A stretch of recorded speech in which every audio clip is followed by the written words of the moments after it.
Good morning, student. This is Nandita Singh from Lokmanya Tilak School. I am going to explain you chapter 16 of English language. The chapter name is future tense, यानी कि भविष्य काल.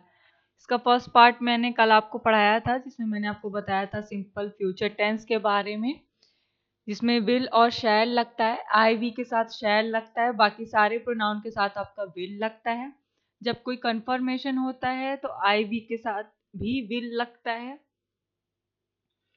और यहाँ पर कुछ sentences मैंने आपको बताया था इसके अकॉर्डिंग, जैसे इंस्टेंट डिसीजन के लिए लगता है, हम विल शैल का प्रयोग करते हैं.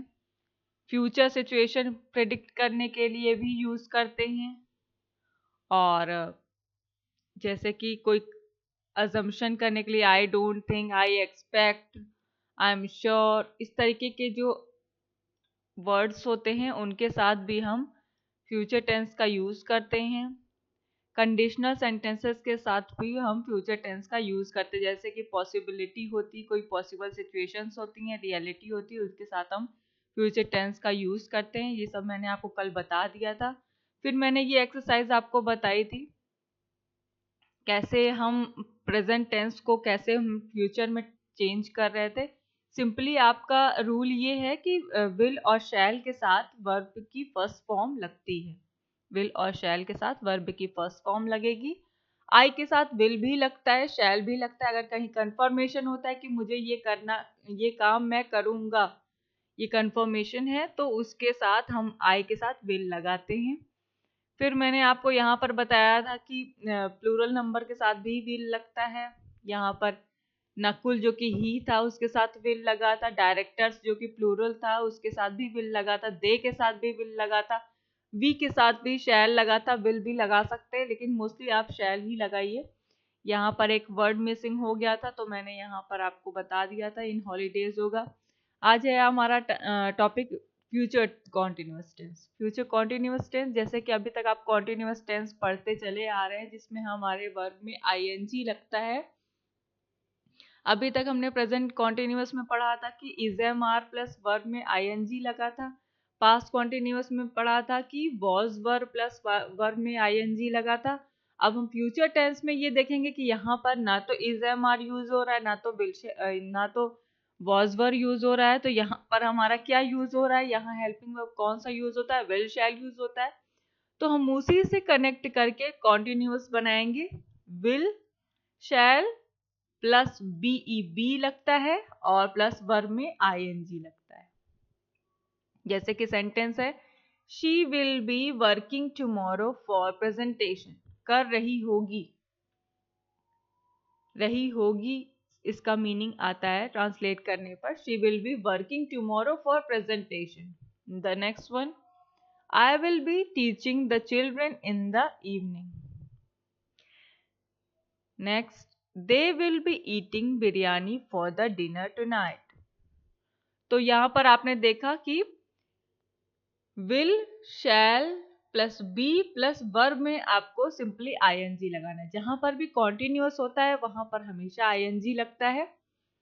और किस टेंस है उसके अकॉर्डिंग हम हेल्पिंग वर्ब लगाते हैं. इसके रूल्स क्या हैं?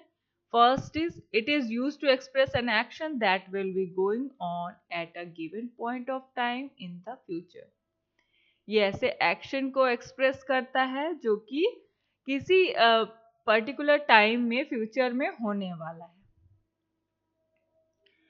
फिल इन द ब्लैंक्स है, देखिए यहाँ पर दिया है. इसको हमें जैसे कि आपको पता है कि जब हम किसी भी सेंटेंस का क्वेश्चन बनाते हैं, इंटेरोगेटिव सेंटेंस बनाते हैं, तो हमारा हेल्पिंग वर्ब जो होता है वो सबसे पहले आ जाता है. अगर डब्ल्यू एच वाले वर्ड्स दिए हैं तो वो आएंगे. अगर डब्ल्यू एच वाले वर्ड्स नहीं दिए हैं तो सबसे पहले हेल्पिंग वर्ब आपका आगे आ जाता है. जैसा कि ये देखिए दिया है. अब यहाँ पर यू ऑब्लिक विल दिया है, तो यहाँ पर क्या कर दिया हमने, यू बाद में आएगा क्योंकि यहाँ क्वेश्चन मार्क लगा है, तो हम सबसे पहले विल को आगे करेंगे. Will you be celebrating Eid tomorrow. Next, at 10 a.m. tomorrow he will be eating the breakfast with his family. ठीक है, ईट का हमने कर दिया ईटिंग क्योंकि ये कॉन्टिन्यूअस में इसको कन्वर्ट करना था. फिर क्या है, शी विल बी स्टडिंग. आपको जनरली विल बी और आईएनजी लगा देना है। ठीक है, यहाँ पर देखिए फर्स्ट में पहले से ही बी लगा है, आईएनजी लगा है। She will be studying at the library today. Next, this time next year I will be traveling to Italy. ठीक है, next है at 6 p.m. I shall be watching that show with my parents. तो यहाँ पर आपने generally देखा कि हम will या shall दोनों में से प्रोनाउन के अकॉर्डिंग रखेंगे और उसके साथ बी लगा करके वर्ब में आईएनजी लगा देंगे। ये है आपका फ्यूचर कॉन्टिन्यूअस टेंस। अब एक्सरसाइज में आएंगे। ये एक्सरसाइज आपको कॉपी में करनी है। ए एक्सरसाइज कॉपी में कर लीजिएगा, बी एक्सरसाइज बुक में कर लीजिएगा। ए एक्सरसाइज में आपका पूरा मिसलेनियस है, सारे टेंसेस के अकॉर्डिंग है फ्यूचर के, और बी में है आपका विल शैल लगाना है। ठीक है, बी एक्सरसाइज आप बुक में करिएगा। So student, complete your work. I will meet you tomorrow with the next chapter. Till then, good day.